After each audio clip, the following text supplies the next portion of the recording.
चलो देखो एक्सरसाइज 5.2 सवाल नंबर 4 बोला यदि L और M समानांतर है, समानांतर M, पहले आकृति में L M के समानांतर, दूसरे में L M के समानांतर है।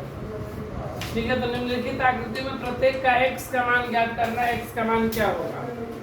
ठीक है, तो देखो अगर ये 110 है, अगर ये 110 है तो इस x का मान क्या होगा।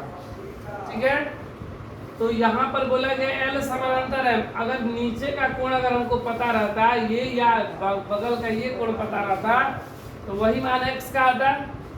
तो सबसे पहले या तो इसका हम लोग मान निकालेंगे या तो इसका मान निकालेंगे। तो देखो अगर L एक सरल रेखा है, L सरल रेखा है, सरल रेखा, तो सरल रेखा पर बने कोणों का योग कितना होता है 180 डिग्री। तो ये मेरा हो गया 110 डिग्री और इसको हम लोग मान लो कि ये y है।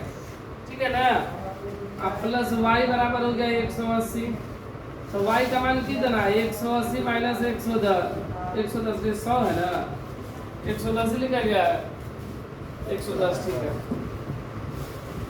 तो y का मान मेरा कितना 70 डिग्री, इसका मान मेरा कितना हो गया 70 डिग्री। जब ये 70 डिग्री तो ये भी कितना होगा x का मान 70 डिग्री, तो इसलिए x बराबर भी क्या होगा 70 डिग्री। क्या चीज है संगत कोण से, संगत कोण, संगत कोण से जो ऊपर का मान वही आएगा। ठीक है, अब इस आकृति में देखो यहाँ पर बोला गया L समानांतर M है, इस x का मान पूछा गया है। अगर ये दो समानांतर एक तिर्यक रेखा काटती है तो उनके संगत कोण बराबर होते हैं। अगर ऊपर 100 तो यहाँ भी ऊपर वाला कितना आना चाहिए 100, यही ना। तो x बराबर क्या हो जाएगा डायरेक्ट 100 डिग्री। कैसे संगत कोण से, संगत कोण हमसे सिर्फ x का ही मान पूछा गया है। इसमें इसका ये 100 है ना, तो ये भी 100 संगत कोण।